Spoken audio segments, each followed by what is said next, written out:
Bienvenidos, bienvenidas y muchas gracias por asistir a este webinario final sobre cuidado del cáncer organizado por la WFSA y el comité de gestión. Me llamo Claire Brooks y soy presidenta de dicho comité y estoy aquí para darles la bienvenida a este evento antes de darle la palabra a mi compañero Kahar Afshan, que está organizando y moderando este evento. Muchísimas gracias a todos por asistir a este webinario. Muchas gracias también a nuestros panelistas y gracias a todo el equipo de la WFSA por poder materializarlo.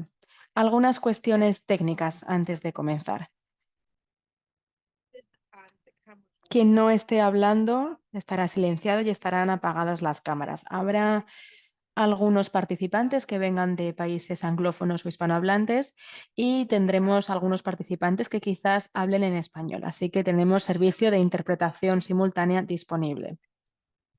No olviden seleccionar el canal adecuado y correspondiente para que así puedan seguir el contenido de este webinario. Tienen que seleccionar el icono del mundo que aparece abajo en sus pantallas y elegir o bien inglés o español. La duración de la reunión será de 1 hora y media y tendremos una parte para debate al final de la sesión. No olviden escribir las preguntas en la parte de preguntas y respuestas debajo de la pantalla y iremos respondiendo a las preguntas conforme vayan apareciendo. Vamos a grabar este webinario y luego les indicaremos cómo pueden acceder a la grabación. Sin más dilación, ahora le voy a ceder la palabra a nuestro querido doctor Rahat y espero que disfruten mucho de esta sesión. Muchas gracias de nuevo por su asistencia. Muchas gracias a todos y a todas por asistir. Y bueno, les voy a dar una introducción breve del programa. Vamos a comenzar nuestro webinario hablando de cuál es la situación actual. Todos conocemos al profesor Roger Cook en la Facultad de Medicina del Dolor, responsable en el centro y presidente también de la Sociedad Australiana. Ha estado trabajando muy duro en todo lo que tiene que ver con manejo del dolor y nos explicará en qué consiste la escalera analgésica. Hemos elegido una temática muy interesante y un título que es el manejo del dolor sin uso de opiáceos, un desafío en países de ingresos bajos y medios. Se trata de un panel multidisciplinario y espero que disfruten muchísimo de este webinario que vamos a celebrar hoy. Voy a presentarles ahora al doctor Ushman Bashir, formado en Reino Unido y consultor de manejo del dolor. Actualmente está trabajando en el hospital especializado de Arabia Saudí, Pakistán también, y ahí pudo introducir el PIBM. Es médico del dolor y está muy implicado en todo lo que tiene que ver con esta especialización. Ahora le daré la palabra y también presentaré al doctor Roger. Bueno, el profesor Roger no necesita presentación alguna. Y el profesor Roger nos hablará de la escalera analgésica para ofrecernos una actualización desde 1986 hasta el 2023. Muchísimas gracias, estimada Kaujar, y voy a compartir ahora mi pantalla, a ver si pueden confirmarme que ven la pantalla. A lo mejor es la parte más complicada de toda esta sesión, curiosamente.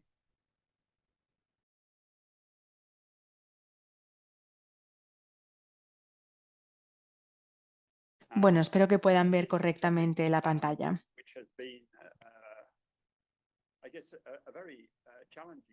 Sabemos que es un tema muy complicado, el uso de los opiáceos en el manejo del dolor en cáncer. Es algo que ha promovido la OMS y que empezó formalmente en el año 1986 con la escalera analgésica de la Organización Mundial de la Salud. Esta escalera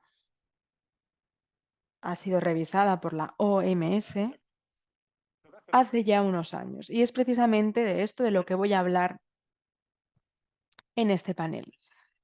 Muchos de ustedes conocerán ya esta escalera, es la escalera original, y el libro en el que surgió esta escalera de manejo del dolor fue publicado en 1986 por parte de la Organización Mundial de la Salud, la OMS. Se comenzaba con la gestión de no opiáceos, con adyuvantes complementarios. Si el dolor continúa, se utiliza una semana de opiáceos y luego podría haber un uso de no opiáceos hasta pasar a un uso severo de opiáceos. Bueno, así es como estaban las cosas en 1986. Al mismo tiempo, cuando se publicó esta escalera analgésica, no solo se promovía el uso de los opiáceos, sino que también se analizaba el dolor en todo su conjunto. Y me parece que este es un componente muy importante, sobre todo cuando los opiáceos no están disponibles en muchos países en desarrollo. Vemos aquí toda una lista de distintas problemáticas que también hay que tener en cuenta cuando hablamos del dolor oncológico y que aparecen aquí enumerados. Vemos los componentes psicológicos que suelen presentar los pacientes de manera adicional a su dolor. Y claro, por supuesto, es algo complementario al dolor que ya están experimentando y que se tiene que tener en cuenta.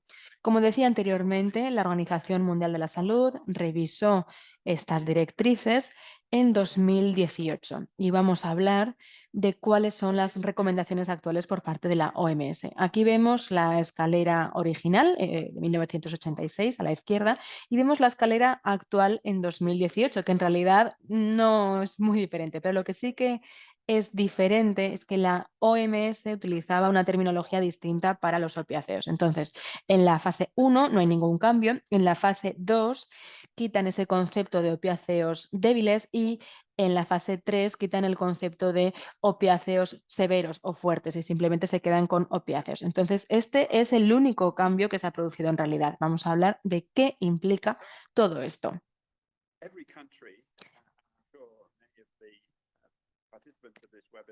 Seguro que muchos de los participantes de este webinario tendrán su propio concepto de qué es un opiáceo fuerte o no. Este es un artículo de la revista británica de anestesia publicado el año pasado. Aquí se habla de lo que se conoce como opiáceos débiles. Vemos aquí el lugar de la codeína, esto es desde el punto de vista británico, y el tramadol.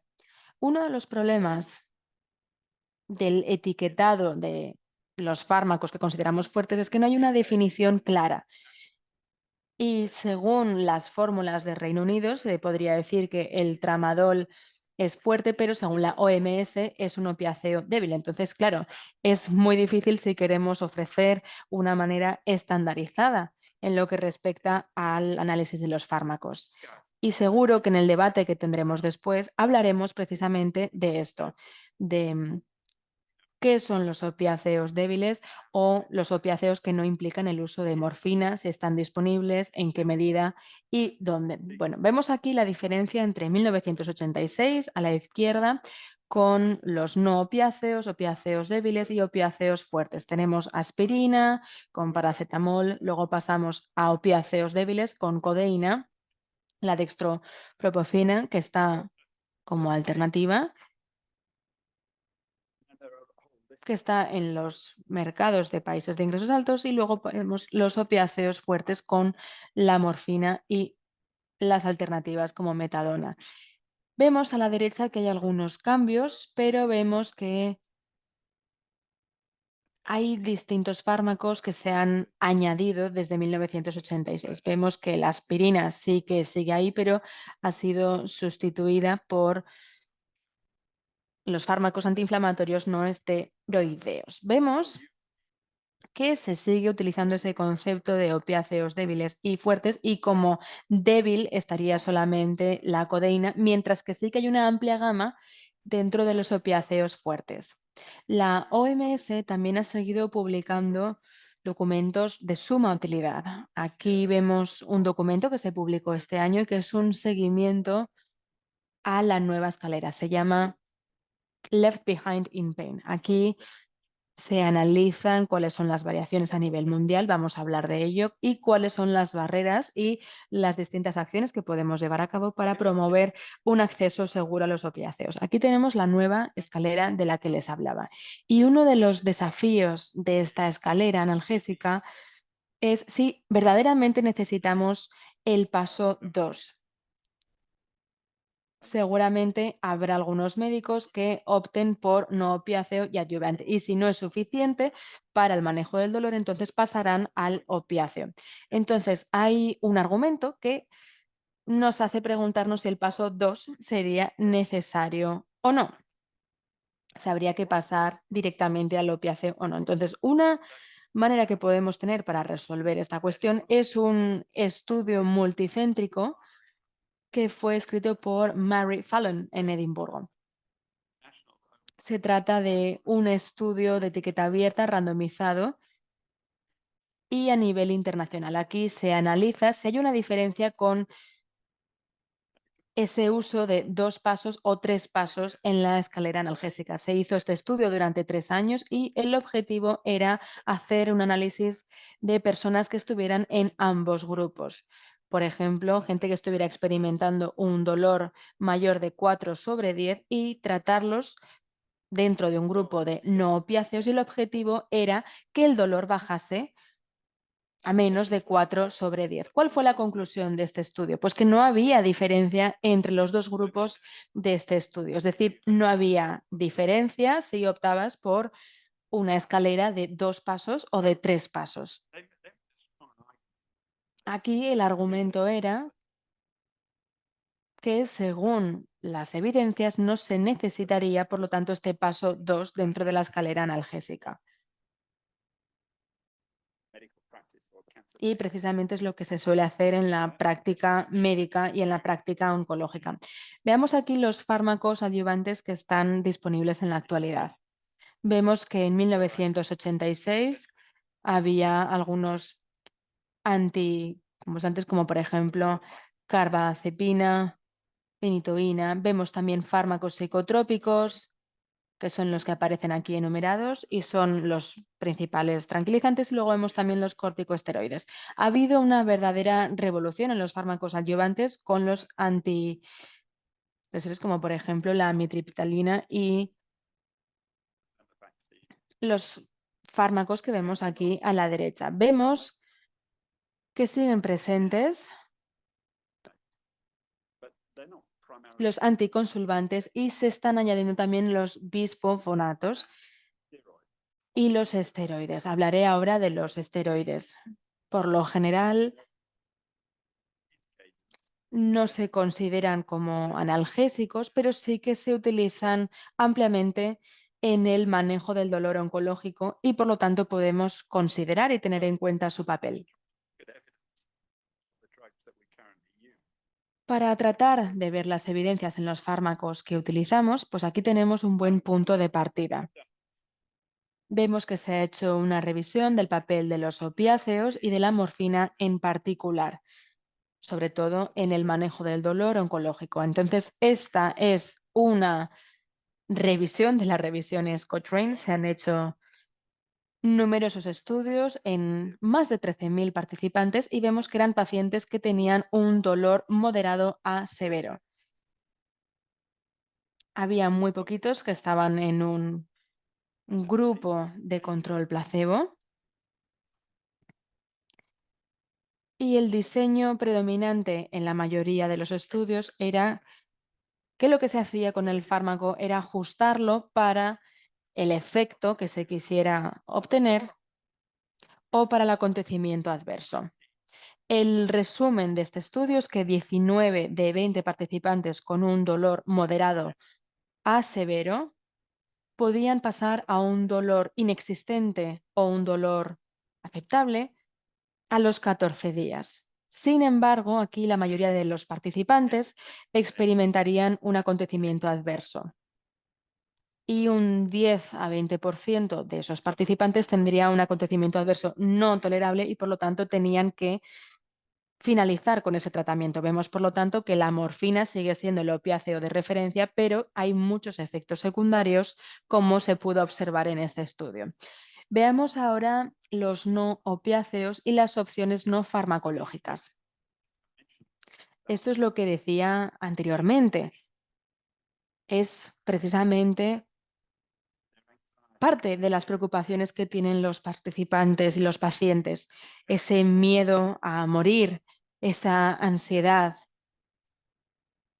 Y son cuestiones que no se suelen comentar a menudo y cuestiones a las que los médicos no saben muy bien cómo responder. Por lo tanto, es de crucial importancia tratar de modular el estrés con técnicas de relajación, meditación y resolución de problemas. Es algo que se puede utilizar sin llegar a usar los opiáceos. Veíamos como opciones farmacológicas y no opiáceos, pues el uso de paracetamol, el uso de fármacos antiinflamatorios no esteroides y combinación de paracetamol y fármacos antiinflamatorios no esteroides. Sabemos que hay una buena evidencia de paracetamol y NSAID y tiene un buen resultado. Lo sabemos de conformidad con la evidencia. Como muchos de ustedes ya sabrán, no sabemos muy bien cómo funciona el paracetamol, pero vemos que sí que puede presentar algunos beneficios, por ejemplo, para el dolor de cabeza, pero no sería el mejor fármaco para un dolor agudo o para un uso a largo plazo. Es relativamente seguro y no hay una alta toxicidad, a no ser que se opte por una dosificación alta. Vemos que en el caso de los fármacos antiinflamatorios no esteroideos hay beneficios modestos en dolor inflamatorio no efectivo. Vemos una baja evidencia para uso prolongado y puede haber efectos secundarios significativos y un perfil de contraindicación, especialmente en las personas más mayores. Entonces habría que utilizar la dosis más baja durante el periodo más corto posible. En 2018, la OMS analizó las evidencias para el paso 1 y el paso 2 con un tratamiento multimodal con el uso de paracetamol y opiáceos. Y la verdad es que se mostraban un poco vagos en lo que respecta, un poco claros en lo que respecta a los opiáceos débiles. Entonces aquí la OMS hizo una revisión de la literatura y no tenían ninguna recomendación en lo que respecta al papel de los antidepresivos, anticonvulsantes, anticonvulsivos y sí que había bastante evidencia para el uso de bisfosfonatos y se consideró como un fármaco adyuvante para el dolor. Hablábamos anteriormente de los esteroides, es algo que se presentó en 1986 y después en la revisión de 2018 y según las indicaciones de la OMS vemos que puede ser para el dolor metastásico, para el dolor neuropático y visceral. Entonces la mayoría de los médicos quizás no sepan si es una buena indicación o no, pero bueno, esto es lo que recomienda la OMS para el manejo del dolor oncológico. Sí que se han hecho varios ensayos, en concreto 7 de baja calidad, con los fármacos que veíamos aquí debajo. Y las recomendaciones o directrices por parte de la OMS es que hay una evidencia de calidad moderada que pueden mejorar ligeramente el dolor y la calidad de vida. Entonces puede haber algo de valor, pero hay que hablar de los efectos secundarios. Aquí no están cuantificados y hay que tener en cuenta también la problemática a nivel psiquiátrico con este uso de esteroides. No hacen tampoco referencia a la dosis, a la duración o la longitud y efecto de la administración de esteroides. Así que vemos que quedan muchas preguntas abiertas en lo que respecta a los esteroides, pero sí que los recomiendan hasta cierto punto. Luego tenemos también más evidencias que nos pueden guiar cuando hablamos de los esteroides para el dolor oncológico si no tenemos opiáceos.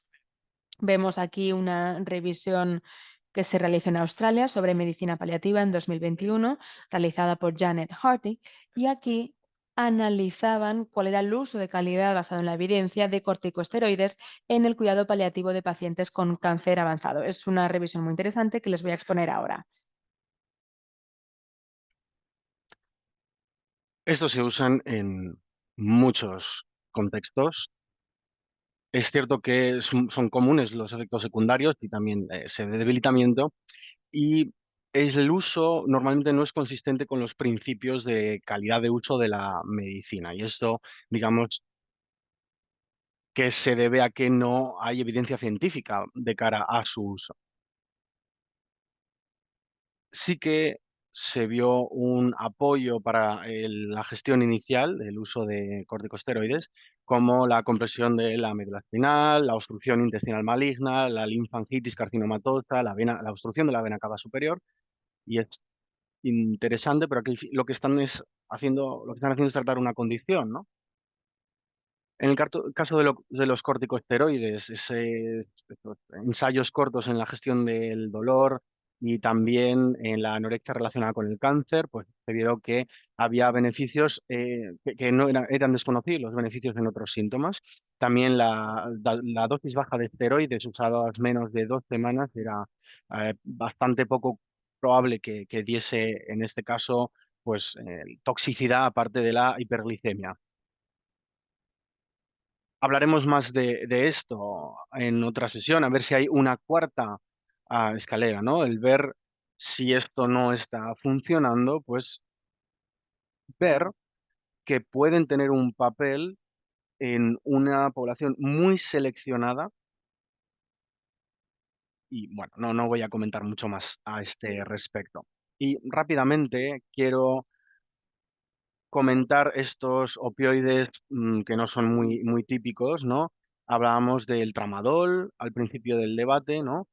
De que es un opioide muy fuerte, muy intenso. Se conoce mucho en África, no sé cuál es el grado de uso en la India.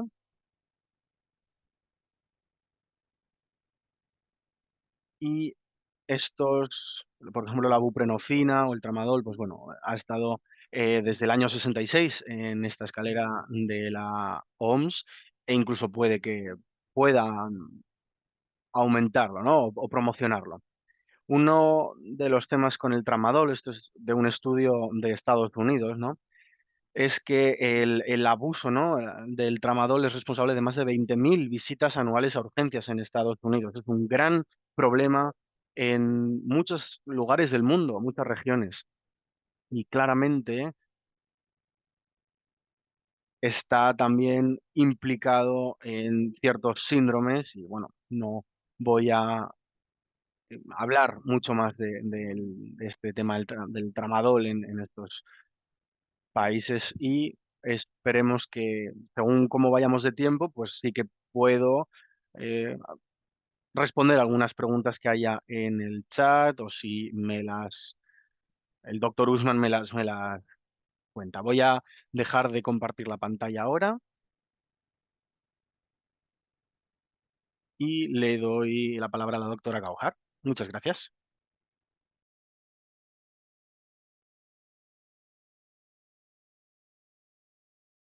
Necesita encender el micrófono, doctora. Sí, muchísimas gracias, profesor Roger. Ha sido muy interesante escuchar ese viaje desde los inicios hasta el estado actual, desde el año 86. Por supuesto, tenemos ese debate continuo, lo que estaba comentando. Hay mucha variación y esto, pues desde luego, sigue saliendo a pesar de la propia escalera, ¿no? Si tenemos tiempo al final de la sesión, sí que le haremos alguna pregunta, pero bueno, desde luego que ha sido una conferencia muy interesante sobre el estado de la cuestión, así que ha sido una clase, podríamos decir, magnífica. Le voy a pedir al señor Usman Bashir y a nuestros panelistas que hablemos ya de esta mesa redonda moderada. Tiene un título, pues, muy interesante, que es El alivio del dolor oncológico sin opioides, un reto en los países de ingresos medios y bajos. Tenemos un grupo multidisciplinar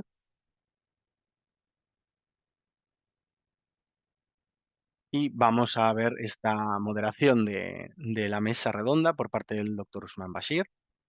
Adelante, tiene la palabra. Doctor Usman.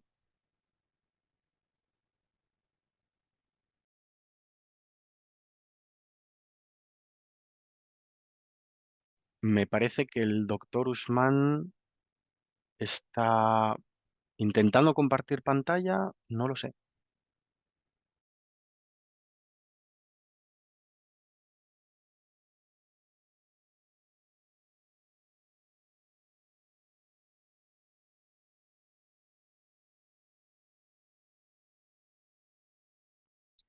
Me parece que ha dejado la llamada, que ha debido tener algún problema, no sabemos. Me acaba de mandar un mensaje diciendo que no nos puede escuchar a nadie. Entonces, Sofi, no sé si le podrías ayudar. Me acaba de enviar un mensaje, como digo.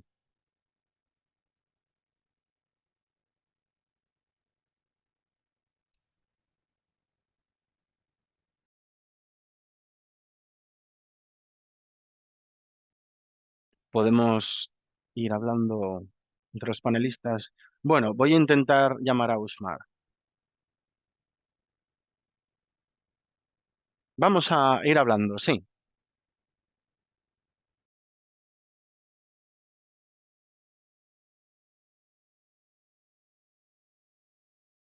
Bueno, mientras conseguimos organizar esto, podemos ir debatiendo. Hay un tema muy importante. Después de la actualización de la normativa, hemos visto, pues bueno, la duración, algunos detalles que faltan en este tipo de guías o de normativa actualizada de la OMS. Entonces vemos cómo se continúa este trabajo de alternativa de los opioides y ahora mismo, pues bueno, esta es la situación. Veo que ya ha podido volver y compartir la pantalla.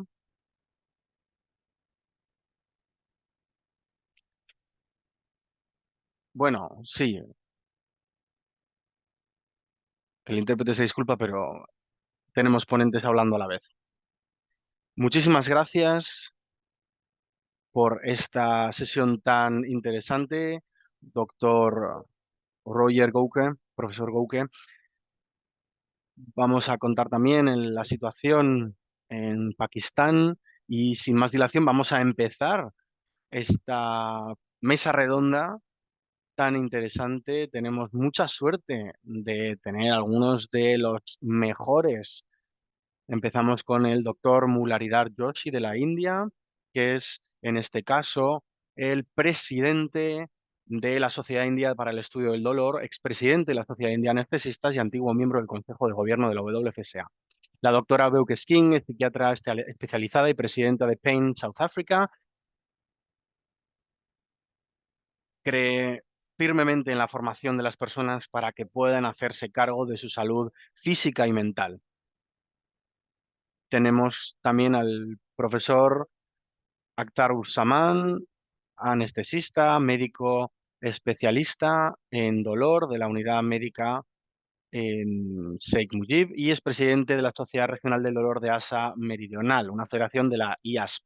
Y también al doctor Adnan Ayabar, profesor y oncólogo médico, consultor líder en Pakistán, con formación en Estados Unidos y presidente del Departamento de Oncología del Hospital Sauddin en Karachi, en Pakistán. Tenemos a estos magníficos panelistas y la idea de esta mesa redonda es que, bueno, como es un tema tan complicado, ¿no? Esa gestión o el alivio del dolor sin opioides, sin opiáceos, pues obviamente tenemos varios retos delante, ¿no?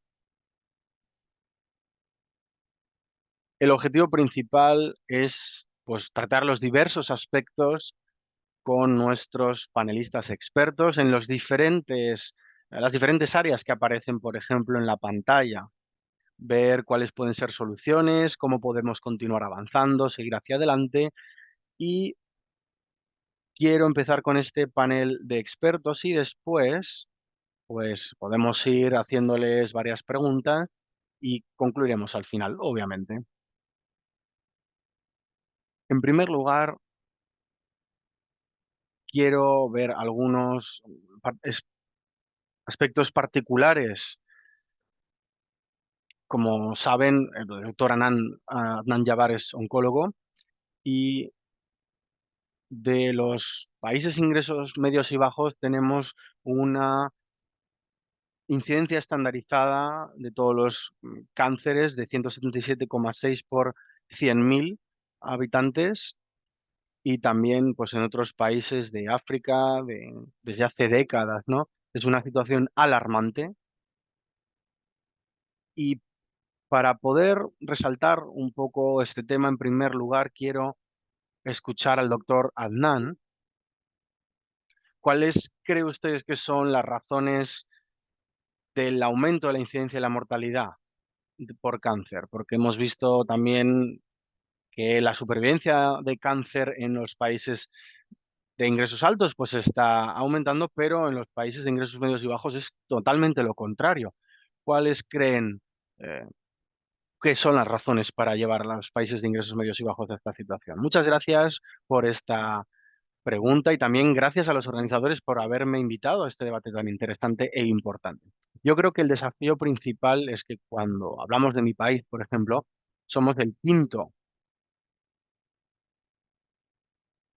Estamos hablando de 214 millones de personas, de habitantes. Nos has enseñado algunos datos y lo primero que diría es que hay desafíos que no están en tus datos y yo creo que estos datos están subestimados, ¿no? Por ejemplo, nosotros no tenemos un registro nacional de cáncer. Si a mí me preguntan cuál es la laguna principal con respecto al cáncer, pues bueno, tenemos muchos problemas a los que podría ir señalando dentro de lo que estamos hablando aquí, ¿no? Pero en este caso sería la baja notificación del cáncer, ¿no? La falta de concienciación pública, de falta de guías, de trabajo, y ese sería el principal reto en nuestra sociedad. Tenemos mejores medicinas, mejoramos el sistema de salud y aún así, al mismo tiempo, no hacemos lo suficiente en un país de ingresos medios y bajos como Pakistán por la medicina, por el avance de la medicina. No quiero subestimar lo que se está haciendo, ¿no? Pero creo que no se hace lo suficiente. Un país como Pakistán, además de los 5 cánceres principales, ¿no? El colorectal, de mama, el pulmonar, pues los números de cáncer infeccioso pues están aumentando cada vez más y esto pues causa otros problemas. Están aumentando exponencialmente en nuestro país. Sabemos que la prognosis es muy, muy mala. Puede que haya más longevidad en nuestra sociedad, pero también las tasas de cáncer pues aumentan. No hay registro de cáncer, hay falta de concientización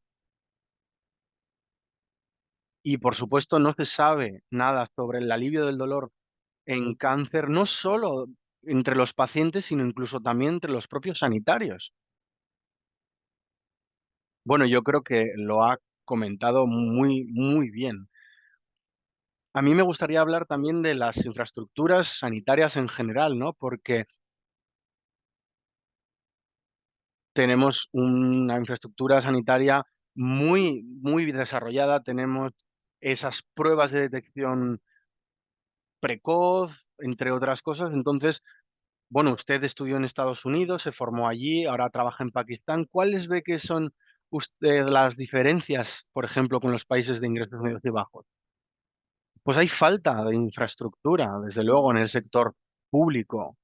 Uno de los retos principales es el coste de todas estas pruebas. Hablamos, por ejemplo, de un país en el que las necesidades básicas no se cubren.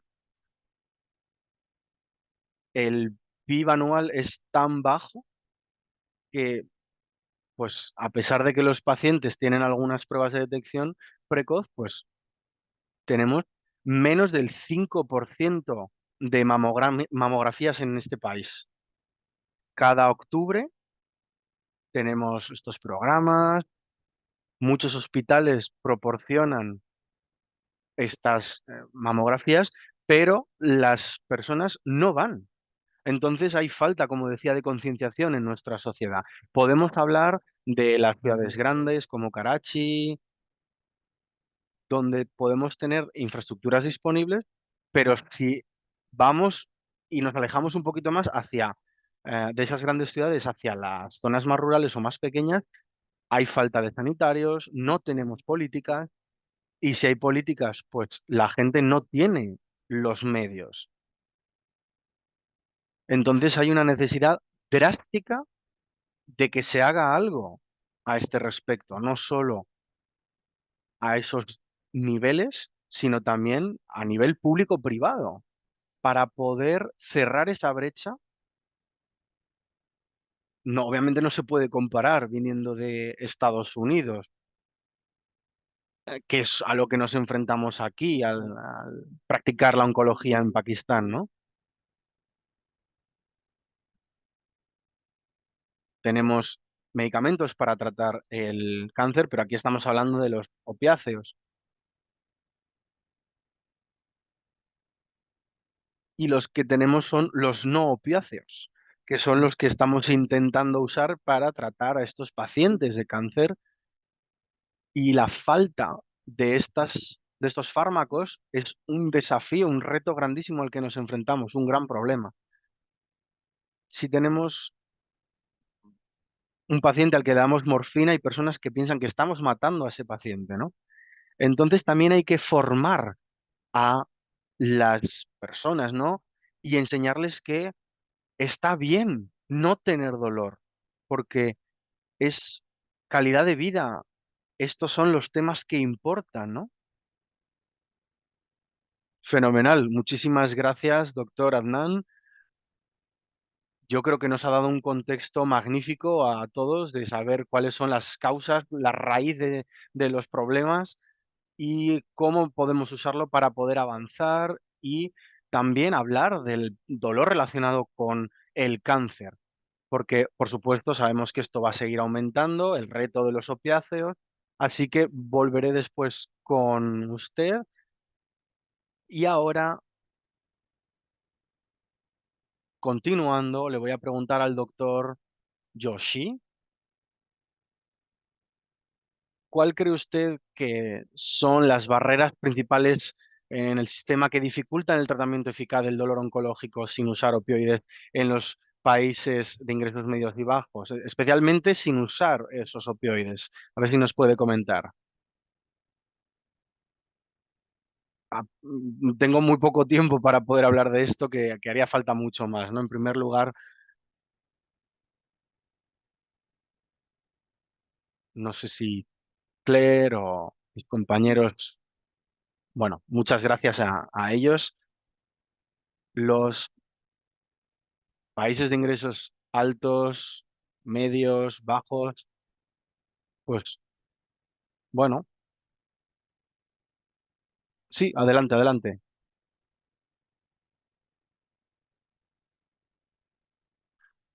Hay países que tienen una grandísima población,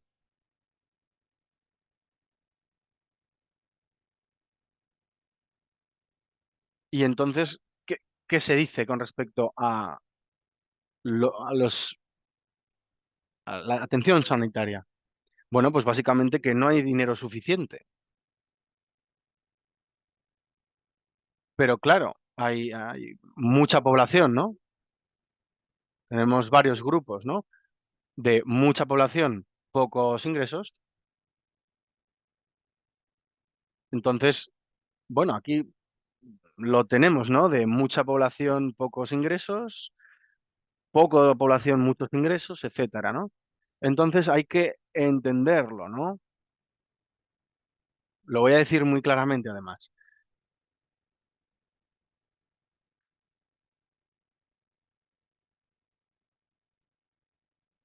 Si tenemos un país está muy poblado, ¿no? Por supuesto, mi país es la India, y le pedimos a un paciente que venga para la prescripción de los opiáceos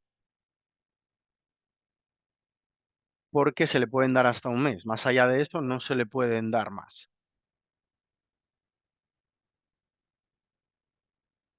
Entonces, puede haber pacientes que estén consumiendo esos opiáceos y puede que estén viviendo en tribus que están, pues, en la montaña, muy alejadas, ¿no?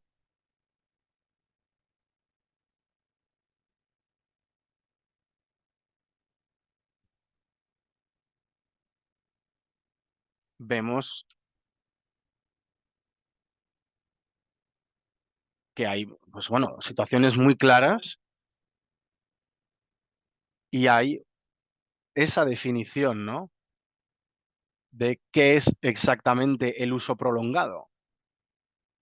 Es justo lo que comentaba Roger, ¿no? Roger yo creo que lo ha explicado perfectamente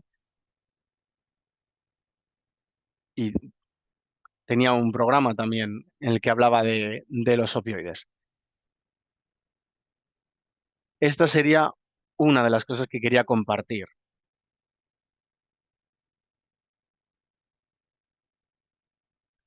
Preferimos, sí, pero no tenemos mucho tiempo, doctor. Sí, bueno, 8 minutos es que es poco tiempo también.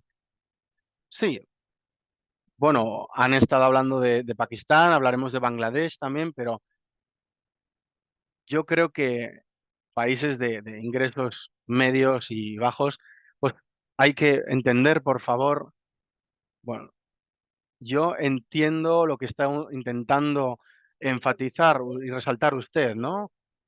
De tener mucha población o la economía un poco más ralentizada. Sí, el tema es ese, ¿no? Hay países con muchos ingresos y poca población, ¿no? Claro. Hay, el intérprete se disculpa, están hablando tres personas a la vez. Vamos a intentar dejarlo en dos.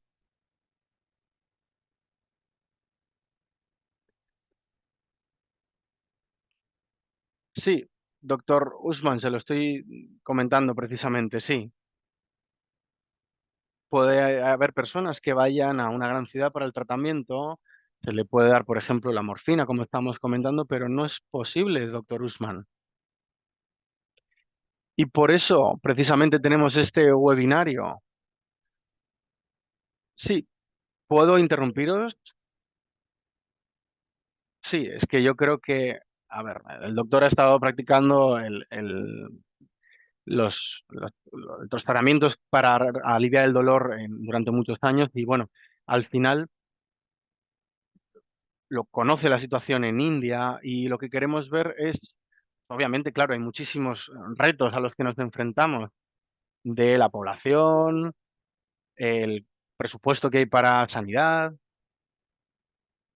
pero sean cuales sean las experiencias, pues obviamente usted tiene unas experiencias, ¿no? Lo que queremos, no, sí, sí, simplemente estaba comentando un par de cosas, ¿eh? En un momento, pues pueden darse durante 14 días, ¿no? O durante 40 días. Al final, no es que estemos en algo, no estemos en lo correcto, ¿no? Pero es importante, ¿no? La gestión del dolor en cáncer es importante. Entre 10 y 14 días podría ser, porque hay otras opciones o igual puede que sean más, pero yo se lo digo, de nuevo, sí, usted termine y después continuamos, caballero.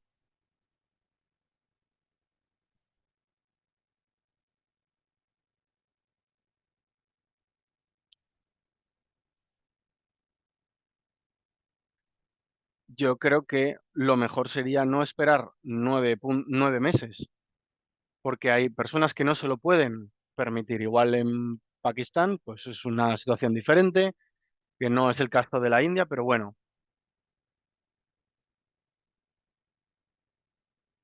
no puede ser que sufran durante 9 meses y, bueno, luego ya está, ¿no? Es más efectivo en términos de coste, ¿no? En coste-efectividad. Sí, es un debate abierto, ¿no? Y si no estoy en lo cierto, pues pueden, desde luego, corregirme.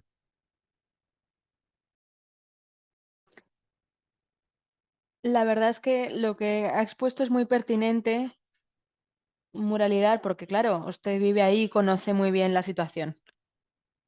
Ahora le daré la palabra al doctor Akhtar Asaman. Tomamos nota de todo lo que ha comentado, de sus intervenciones que han sido muy interesantes. Y ahora le voy a preguntar precisamente por lo mismo al doctor Akhtar Asaman, es decir, el tipo de intervenciones que no impliquen opiáceos en los países de ingresos bajos y medios. Hablábamos de la logística, si te lo puedes permitir o no. ¿Qué es lo que piensa usted y cuáles pueden ser las intervenciones disponibles en la trayectoria del manejo del dolor oncológico? ¿Habría que hacerlo antes, después, dentro de todo este contexto del manejo del dolor? Adelante, doctor Atarusaman. Continuaré con las últimas palabras que decía Yoshi. Claro, hay veces que los pacientes han estado con un fármaco durante 9 meses y luego vuelven al médico. Y la cuestión que tenemos que hacernos es si damos intervenciones efectivas en los países de ingresos bajos y medios.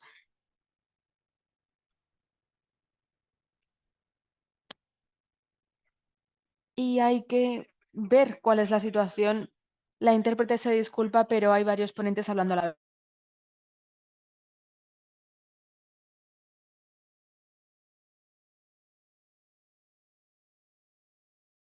Si vemos el artículo que se publicó sobre dolor en el ISP en 2003 o 2004, hacen dos grupos distintos.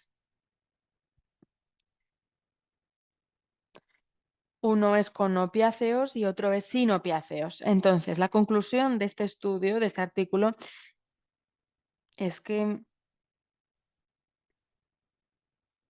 el manejo del dolor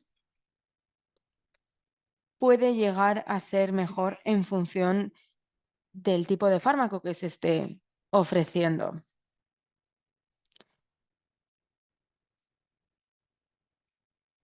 Por ejemplo, se hizo una publicación en 2012 del ISB en Milán y aquí veíamos que se daba a un grupo el manejo de dolor convencional con opiáceos, no opiáceos y a veces una combinación de opiáceos, no opiáceos, paracetamol, por ejemplo, y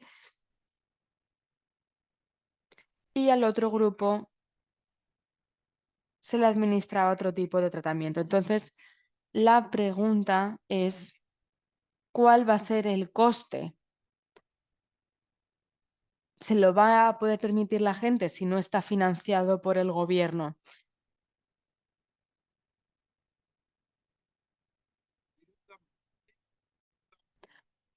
Hay que reducir los costes para la compra de los opiáceos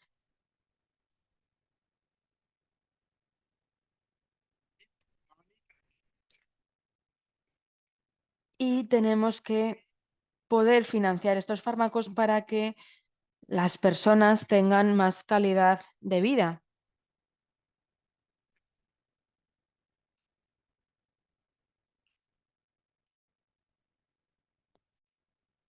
A veces puede haber pacientes con bloqueos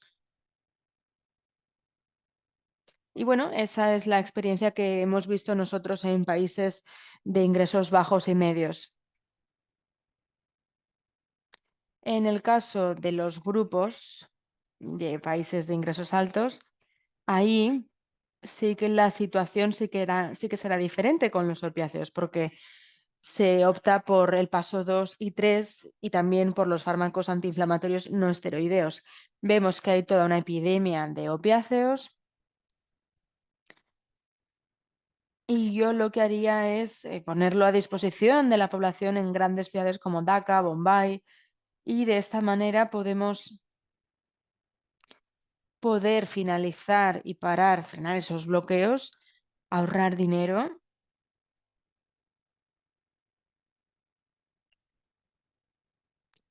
y se podría hacer de esta manera aunque sea durante unos meses. Entonces, lo que usted defiende es que, bueno, de conformidad con los datos locales, la demografía y los distintos desafíos que se puedan presentar, sería mejor una intervención precoz por motivos logísticos y en función de la demografía y cuál sea la situación local. Entonces, como usted decía, se hizo un estudio y podría ser beneficioso, ¿no? Si se hace una intervención precoz. Así que este podría ser un llamado para tener datos más fiables a nivel local para poder apoyar la práctica con evidencias. Le daré la palabra después, pero ahora vamos a hablar de algo un poquito distinto. Y aquí le voy a dar la palabra a Michelle Kane para que nos hable de cómo es la visión desde el punto de vista de una psiquiatra. Hay muchos desafíos a nivel culturales y éticos. ¿Y cómo cree usted que las creencias culturales y las prácticas en la influencia de países de ingresos bajos y medios pueden afectar? La intérprete se disculpa, pero hay varias personas hablando.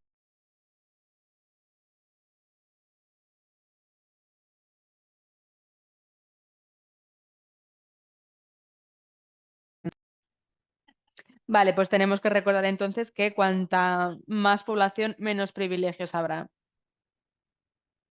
Es lo que decía el doctor Joshi. Bien, doctora King, mi pregunta es, ¿cómo cree que las creencias culturales y las prácticas en los países de ingresos bajos y medios con una alta población pueden influir en la aceptación y eficacia de los tratamientos sin opiáceos? Entonces, ¿cómo puede influir la cultura aquí en este sentido para la aceptación de ese tipo de tratamientos? Bueno, pues cuando hablamos de un tratamiento sin opiáceos en el dolor, pues estamos hablando de cuidados paliativos, a fin de cuentas, porque no solamente se trata de tratar el cáncer o los efectos secundarios. También tenemos que tratar ese dolor de manera holística. Entonces hablamos de tratamientos, por ejemplo, a nivel psicosocial. Podemos tratar la depresión, la ansiedad. Y no solamente para el paciente, sino también para toda la familia. Tenemos que tener en cuenta que la familia se va a ver afectada por la enfermedad. Y estamos hablando de pacientes que pueden sufrir distintos síntomas y además está también el componente emocional que desempeña un papel muy importante.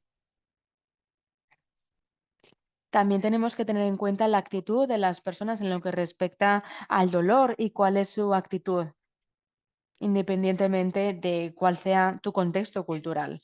Al final el dolor va a estar ahí presente y, por supuesto, en función también de cuál sea la cultura, podremos ver distintas conductas. Por ejemplo, pues hay algunas culturas en África donde se dice que tienes que ser estoico, donde los hombres no pueden llorar, no se les puede ver como personas débiles. Entonces, no se te puede ver que estés sufriendo dolor, porque claro, un hombre no puede sentir dolor, los hombres no pueden ser débiles. Y luego también lo que he visto es que a lo mejor la gente no le cuenta al médico que tiene dolor como una forma de respeto, porque si le dices al médico que estás con mucho dolor, igual eso puede implicar que el médico no sabe cómo hacer su trabajo, que el tratamiento que te ha dado no ha sido efectivo, no ha sido bueno. Entonces, como forma de respeto, pues a lo mejor te quedas callado para que así no puedas ofender al médico. También lo que veo a veces es esa actitud de que el cáncer es doloroso y está también esa creencia cultural y humana, ese miedo a la muerte. Hay gente que a lo mejor está sufriendo antes de llegar a esa fase final, pero no se lo hace saber a las personas que tienen a su alrededor, porque no quieren que la familia se preocupe. Entonces te quedas callado, te quedas callada, porque si estás con mucho dolor y lo haces saber a tu familia, pues claro, tu familia se va a preocupar. Entonces, la mayoría de las ocasiones los pacientes se lo guardan todo para sí mismos para así proteger a la familia y no hacerles daño. Y luego también está esa creencia espiritual, porque claro, dentro de los cuidados paliativos esto abarca muchas cosas distintas y a veces vemos que los opiáceos pues igual no son el tratamiento más efectivo o el mejor tratamiento y optas por a lo mejor un curandero que pueda haber en la comunidad. Acabas optando por todo un rango distinto de alternativas. Y luego además muchas veces se piensa que los cuidados paliativos solamente están destinados para esas personas que están a punto de morirse. Y a lo mejor se tiene como esa visión de que solamente se te darán cuidados paliativos cuando estés en los últimos momentos de tu vida. Sí, en Pakistán efectivamente tenemos todas esas limitaciones culturales y las creencias culturales son muy fuertes y desempeñan un papel muy importante. No sé si aquí estarán de acuerdo el doctor Joshi y la doctora Kaujar, pero muchas veces es que no se llega a divulgar el diagnóstico al paciente y es algo que vemos en nuestra parte del mundo a nivel cultural. Lo vemos día a día. Las familias nos dicen, no, no le digáis a nuestro familiar que tiene cáncer y a nosotros como médicos nos ponen en una situación muy complicada. Entonces, ¿cómo gestionas todo eso a nivel ético y a nivel emocional? Entonces, ¿cómo podemos incorporar todo esto en los sistemas médicos? ¿Cómo podemos adoptar un enfoque multidisciplinar en este aspecto? ¿Qué tipo de prácticas podríamos promover? ¿Cómo podemos trabajar para eliminar estas barreras? Bueno, pues yo creo que usted mismo lo ha respondido en la última intervención que ha dicho. Tenemos que ayudar a nuestros pacientes, tenemos que formarlos. Y bueno, yo me acuerdo que cuando me formé parecía que era todo que recaía en el médico, es decir, el médico es el que tiene todas las respuestas, el que lo sabe todo, y a veces los pacientes tienen miedo, no hacen preguntas, no están bien formados y tampoco saben que tienen el derecho de tomar decisiones informadas, y es ahí cuando vemos este tipo de problemas con las familias, cuando la familia no quiere que esa persona que tiene cáncer conozca su diagnóstico. ¿Cómo podemos corregir esto? Bueno, pues adoptando un enfoque centrado en el paciente. Y me encanta precisamente tener este tipo de debates porque nos damos cuenta de que aunque vengamos de contextos muy distintos, pues nuestros desafíos son compartidos y son similares. Es evidente que quieres evitar que tu ser querido sufra esa angustia, pero entonces también le estás quitando ese camino que forma parte de nuestras vidas y la muerte también forma parte de nuestra vida. Le estás quitando la posibilidad de atravesar ese proceso. Y a nivel emocional es algo muy complicado y también precioso porque te permite poder despedirte de tus seres queridos. No puedes arrebatar esa posibilidad de conocer la verdad a ese paciente, simplemente por querer protegerlo. Muchísimas gracias, doctora King. Tenemos una pregunta para el doctor Yoshi. ¿Qué piensa en lo que respecta a estas limitaciones? ¿La tecnología puede desempeñar algún papel?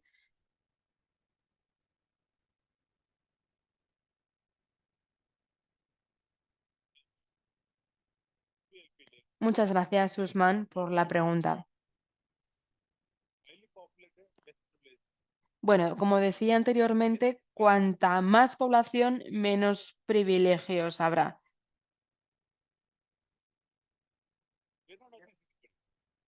Y este es un debate que tenemos que tener. Cuanta más población, menos privilegios. Cuantos menos privilegios, más sufrimiento habrá. Entonces, es precisamente al revés. En los países de ingresos altos hay más privilegios y hay también una menor población y tienen un mayor acceso a la tecnología. Entonces,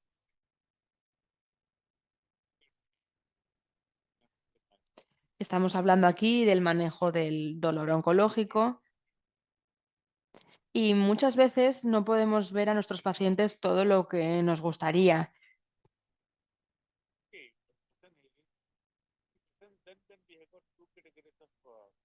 Tenemos además dos categorías distintas de dolor oncológico, pues por ejemplo las extremidades superiores o bajas.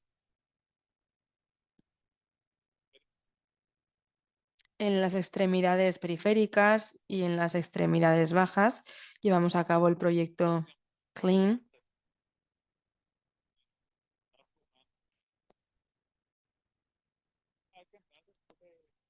Por ejemplo, si alguien tiene un tipo de cáncer concreto, pues se puede ver si se aplicaría un tratamiento de 6 meses, 9 meses y adaptarlo al paciente.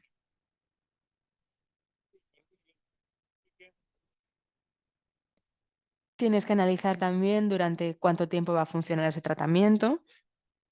A lo mejor son 14 meses. ¿Y qué vas a hacer después, una vez finalice ese tratamiento?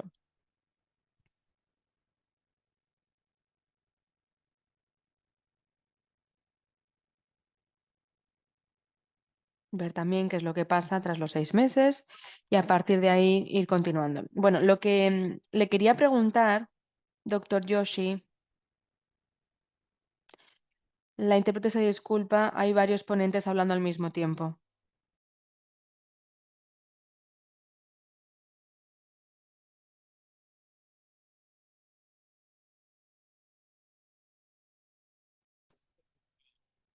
En zonas rurales se pueden aplicar otro tipo de soluciones con respecto a grandes ciudades.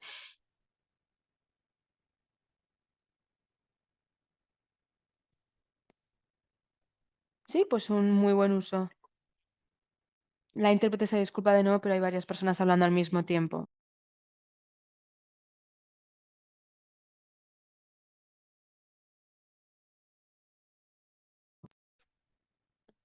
Como decía anteriormente, tenemos que adaptarlo en función de dónde esté el dolor, en qué tipo de extremidades.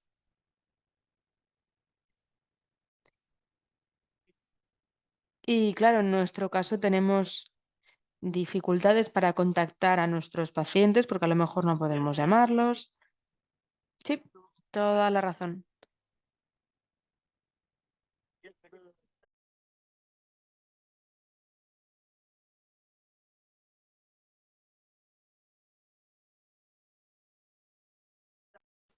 Hablábamos de la medicación de opiáceos o no opiáceos.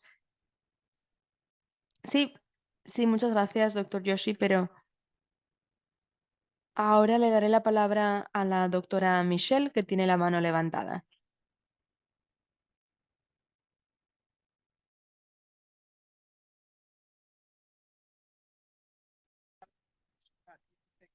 Doctora King, adelante. Sí, en cuanto a esta pregunta que ha hecho de la tecnología, nosotros vamos a lanzar un programa en Sudáfrica que es el programa de apoyo a los pacientes. La idea es que los oncólogos y los médicos puedan registrar el consentimiento del paciente a este programa y el paciente tiene acceso a temáticas muy variadas, pues por ejemplo alivio del dolor, síntomas no asociados al dolor, gestión psicosocial del dolor y también tienen videoclips que pueden compartir con sus miembros familiares para poder educar a los familiares. Entonces podemos ser muy creativos para utilizar la tecnología y promover esta educación, porque además es una muy buena manera de poder eliminar esas barreras culturales. Claro, tenemos el papel de la tecnología para la telemedicina, para abordar distintas cuestiones, para estos webinarios también. Hablábamos de zonas remotas, de las dificultades que tienen los países de ingresos bajos y medios, pero aún así la tecnología nos puede permitir cerrar esas brechas a través del uso de esta tecnología, tal y como decía la doctora Michelle. Nos queda algo de tiempo, así que vamos a hacer otra pregunta al doctor Akhteruzzaman, porque decíamos que no tenemos datos, no hay registros, y en lo que respecta al manejo del dolor oncológico, ¿qué es lo que se podría necesitar en el mundo de la investigación, en esta parte del mundo y en las zonas más pobladas? ¿Cómo podemos trabajar en el ámbito de la investigación y qué soluciones podría proponer en ese sentido?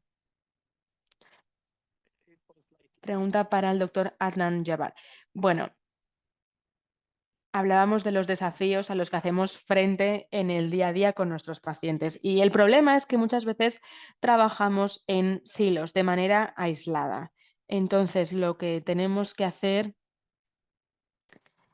es trabajar conjuntamente. Tenemos a médicos aquí que llevan 30 años trabajando en la India, entonces necesitamos tener unas directrices claras. Y no solo directrices claras, porque sí que tenemos ya esas directrices, pero tenemos que aprender a ver cómo implementarlas. Al hilo de lo que decía la doctora King, al final nuestros problemas son los mismos. Nos enfrentamos a los mismos problemas. Yo veo a familias que no quieren que ese miembro familiar conozca el diagnóstico. Entonces, nos enfrentamos a los mismos problemas y a mí me gustaría que estos panelistas nos puedan guiar. ¿Cómo han dado con distintas estrategias? Podemos compartir nuestros desafíos y las soluciones que tenemos, porque estoy convencido de que están ahí. Hablábamos también del uso de la tecnología. Nosotros, por ejemplo, utilizamos un grupo de WhatsApp y le pedimos al paciente que cada vez que tenga algún síntoma, pues por ejemplo, diarrea, náuseas, lo que sea, nos escriben. Y esto le ayuda mucho al paciente porque así no tiene que esperar hasta el día siguiente. Escribe la preocupación, lo que le está pasando y le decimos, bueno, en función de lo que tengas puedes venir a urgencias. Y es una cosa muy sencilla y que al paciente le ayuda. Y esto precisamente conecta con lo que comentaba la doctora King, que tengan acceso a este tipo de tecnología que les pueda ayudar. Entonces tenemos que implementar de una manera clara estas directrices cuando a lo mejor no tienes medicación que poder dar a los pacientes, cuando no hay suficiente medicación. Por ejemplo, en esta parte del mundo igual solamente podemos utilizar tramadol. Entonces, sí, entiendo los efectos secundarios que están presentes, pero si es lo único que va a ayudar a mi paciente, pues claro, acabaré utilizando ese fármaco, evidentemente. Entonces, en definitiva, a mí me gustaría que los panelistas nos puedan dar unas directrices claras y también guiarnos en su implementación. Claro que sí, pero tal y como decían el doctor Joshi Usman, claro, los datos tienen que ser relevantes para los problemas a los que hacemos frente y las directrices tienen que ser pertinentes porque sabemos que los países de ingresos altos tienen unas directrices en función de su demografía y su contexto y estamos hablando de algo completamente distinto en función de qué contexto estemos hablando.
¿Cómo ve usted el papel del enfoque multidisciplinar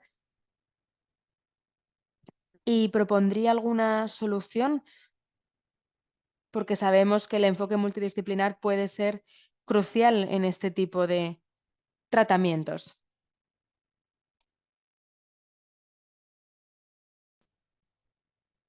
Efectivamente, en los países de ingresos bajos y medios, como por ejemplo Pakistán y Bangladesh, sabemos que son países con mucha densidad de población y además con unos ingresos muy bajos. Entonces,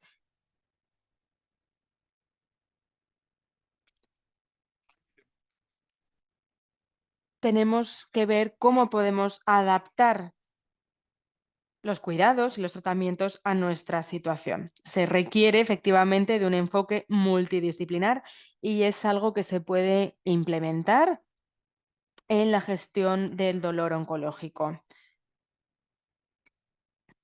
Junto con la OMS, ISB y la WFSA, hemos adoptado el enfoque multidisciplinar con las directrices de un enfoque multidisciplinar. Tenemos este manual para ver cómo se puede llevar a cabo un enfoque multidisciplinar y cómo tener un equipo multidisciplinar. Así que sí, estoy completamente de acuerdo. Y este año, el 2023, es el año donde tenemos la temática anual del cáncer. Entonces, como decía, podemos trabajar conjuntamente, podemos crear un consenso para ver cómo poder gestionar este dolor oncológico en los países de ingresos bajos y medios y en países con una alta densidad de población. Muy bien, fantástico. Muchísimas gracias por haber mencionado esto de la ISP, porque efectivamente es un tema que está en desarrollo y es muy necesario, desde luego. Ha sido una mesa redonda, un debate muy fructífero. Les damos las gracias a todo nuestro equipo de panelistas porque nos han dado, pues bueno, temas muy relevantes, ¿no? Mucha, mucho de este debate nos ha llevado hacia un punto, pero vamos a, en este caso, dar la palabra también a Carolina Giloclor para ver cómo podemos avanzar esto. eh, Gracias, doctor Usman. Vamos a ver cómo podemos avanzar en términos de partenariado, de colaboraciones, de uniones. Este webinario es precisamente un ejemplo, ¿no? De cómo podemos desarrollar esa normativa, esas guías. Usman, ¿te puedo interrumpir si no te importa? Sí, sí, estaba pensando únicamente a ver si podíamos primero hacer una ronda de preguntas de los asistentes y después, efectivamente, ya pues vemos la idea de todo lo que se ha dicho y también lo que piensa la gente. Bueno, tenemos una, un público que, bueno, ha hecho preguntas muy interesantes y desde luego que las respuestas están abiertas a todos los ponentes. Una de las preguntas es cómo se ve la ketamina, el papel de la ketamina.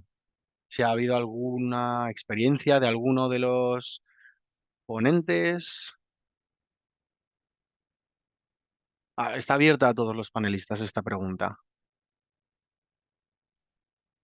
No es segura. El problema con la ketamina es que es erróneo. Sí, estoy aquí, sigo aquí.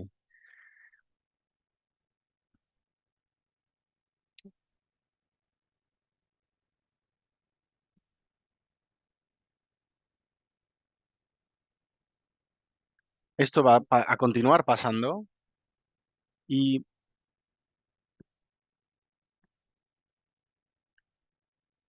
creo que esta es, bueno, una pregunta que se repite. No. Yo no lo recomiendo, desde luego. Entonces, los problemas con la ketamina, el intérprete se disculpa, pero de nuevo hay dos personas hablando a la vez y así no podemos interpretar. Hay otros medicamentos, pero la ketamina es muchísimo peor que los opiáceos. Una porque pregunta que también es muy interesante y de nuevo abierta a todos los panelistas es si los gobiernos no están dando a la ayuda necesaria, ¿cómo se puede ayudar en este tema tan importante? ¿Cómo podemos seguir avanzando? Si los niveles más altos de gobierno no nos dan esa infraestructura, ¿qué podemos hacer para poder avanzar? Eh, no sé, ejemplos en vuestras comunidades? No sé, igual los otros compañeros pueden expresarlo más adelante, pero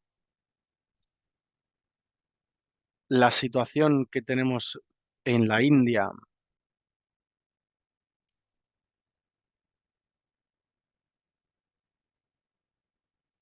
es que no estamos listos.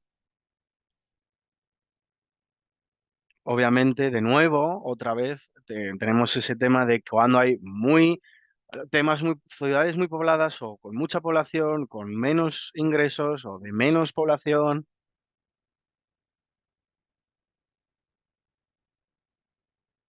Es básicamente, de nuevo, decir otra vez lo que estaba diciendo antes. Somos una sociedad.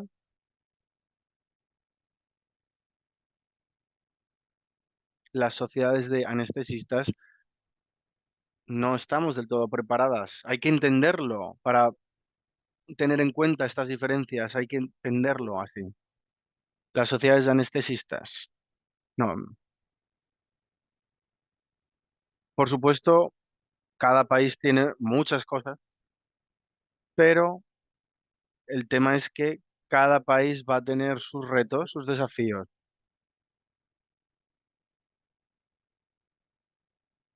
De nuevo, el intérprete se disculpa, están hablando varias personas a la vez. Usman, yo creo que lo que está preguntando es en las sociedades también, en nuestras comunidades, ¿no? En los grupos hay que ver si se puede establecer ayuda para esa gestión del dolor en pacientes con cáncer. Por ejemplo, el tema de los bloqueos, ¿no? Para los cuidados en casa. Tenemos pacientes a los que se le da una medicación y en estos servicios para pacientes con cáncer. Entonces yo creo que es posible, sí, es posible puede ser un movimiento político que puede empezar en un país y puede motivar a otros grupos. Entonces yo creo que lo que comenta Usman es este tipo de iniciativas. Claro, tenemos ejemplos positivos como el que comenta el profesor Arter Usaman. Hay que también trabajar a nivel internacional, a nivel nacional tenemos ejemplos positivos. Y una pregunta más, gracias doctores Yoshi y Akhtar Usaman. Una pregunta más del público que preguntan de, de formar a los médicos de familia, también que trabajen en conjunto con los especialistas en dolor, por ejemplo. ¿Alguien de los panelistas quiere comentar con respecto a los médicos de familia? Sí, la idea está ahí. Lo que tienen es estos grupos de gestión del dolor y pueden ser iniciados a otros niveles con los médicos de familia y podría ser un buen movimiento con los usuarios, incluso también el dolor del lumbago, ¿no?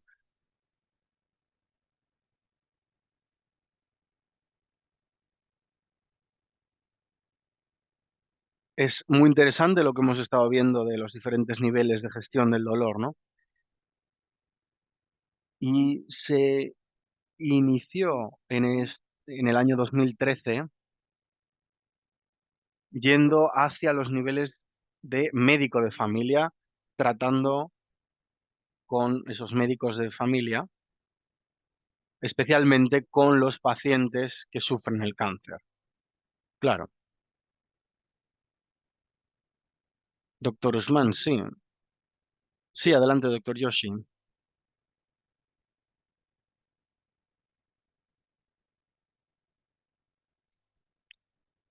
El intérprete se disculpa, pero no tenemos buen sonido del doctor Yoshi, no es posible interpretarle.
Muchísimas gracias, doctor Yoshi.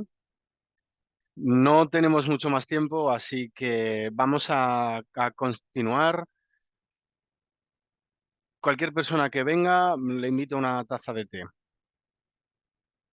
Lo entiendo, sí. Muchas gracias, doctor Yoshi. Gracias a todos y todas las panelistas y también a nuestro público tan entregado por tener este debate tan interesante. Le damos la palabra a la doctora Carolina para que termine con la sesión y uno de los temas, una de las preguntas es cómo avanzamos, ¿no? En la colaboración entre los organismos con grandes ingresos y los países con ingresos medios y bajos. Lo sentimos, pero el doctor Yoshi continúa interviniendo y no se puede escuchar bien. Gracias a todos los panelistas.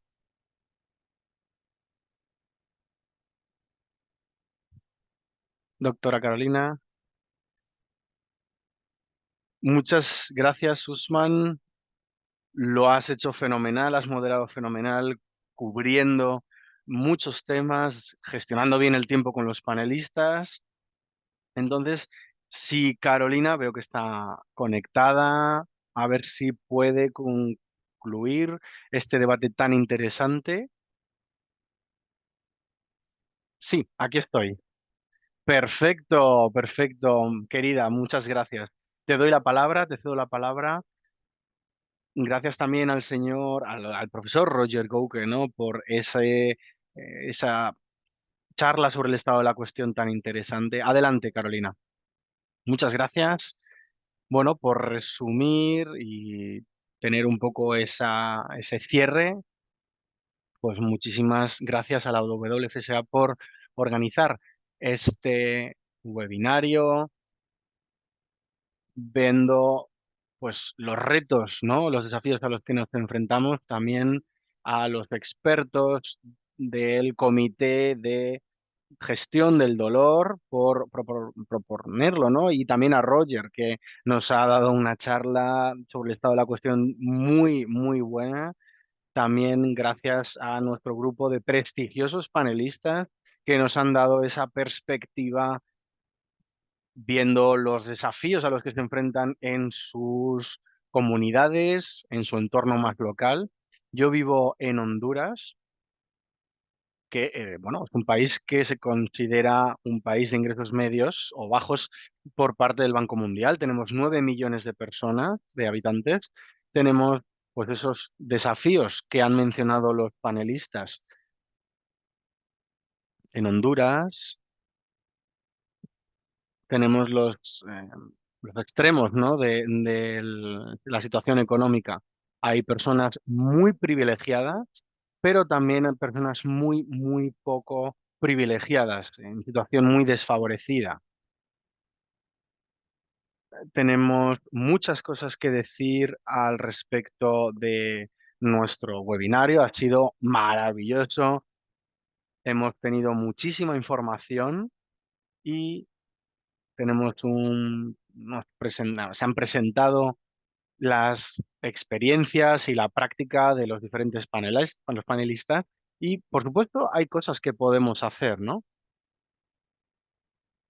Tenemos la situación de cómo se subestiman esos datos del cáncer, cómo el cáncer está aumentando en muchos países y también, obviamente, el dolor producido por el cáncer a los pacientes que lo sufren.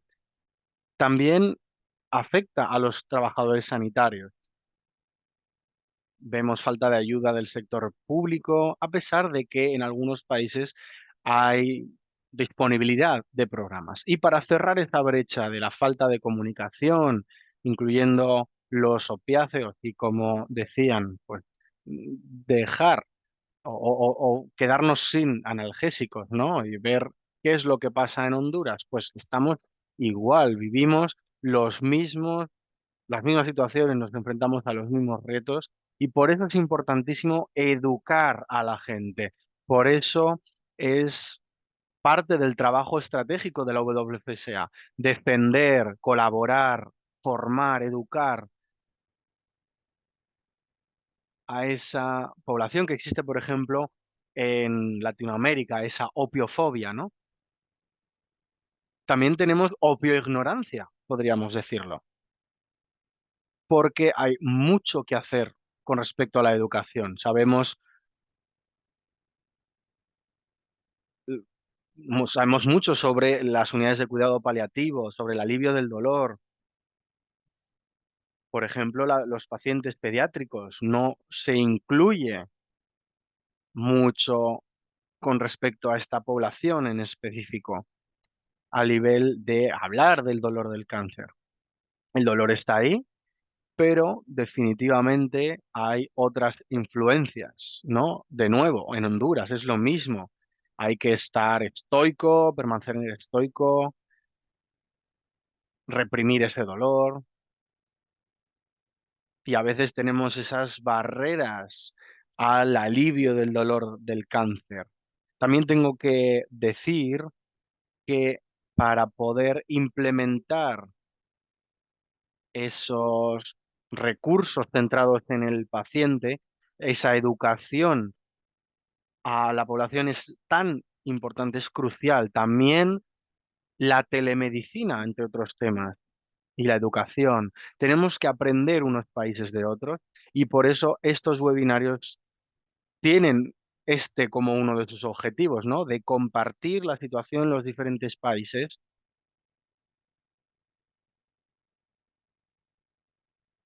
que tienen, pues, ambientes o entornos tan diferentes, ¿no? Y que los pacientes tengan acceso a estas tecnologías, que sean recursos integrados. Podemos ser un país de ingresos medios y bajos con mucha población, muy densamente poblado, pero en cualquier caso, la falta de opioideos o la restricción o el uso prolongado en algunos lugares, pues también pasa en los países pequeños y es difícil para los pacientes venir cada mes o cada quincena, cada 2 semanas para cumplir los requisitos. A veces tenemos que hacer un bloqueo a largo plazo, es lo mismo en Honduras y también en otras partes de América Latina. A veces tenemos un mayor ratio de coste-efectividad que el que vayan a pues esas ciudades más grandes. Y más allá de identificar esas brechas en el acceso global al alivio del dolor en pacientes de cáncer, tenemos que ver nuestros diferentes entornos y en lugar de trabajar como en silos, en aislados, ¿no? Como comentaba uno de los panelistas, como familia humana global tenemos que trabajar, estrechar lazos, trabajar por el mismo objetivo y de alguna manera también defender, hablar con los políticos, ¿no? No solo a nivel local, sobre el terreno, con los gobiernos locales, sino también a nivel de la OMS. La WCSA, pues precisamente está haciendo estos esfuerzos con, bueno, hablando sobre el dolor, sobre los cuidados paliativos y por último, pues debería decir muchísimas gracias, gracias a todos y a todas. Hemos aprendido los unos de las otras y creo que es importantísimo, fundamental, el poder tomar esas ideas de lo que pasa en otros países, qué es lo que se está haciendo en otros países, las experiencias que han vivido los panelistas. Muchísimas gracias de nuevo.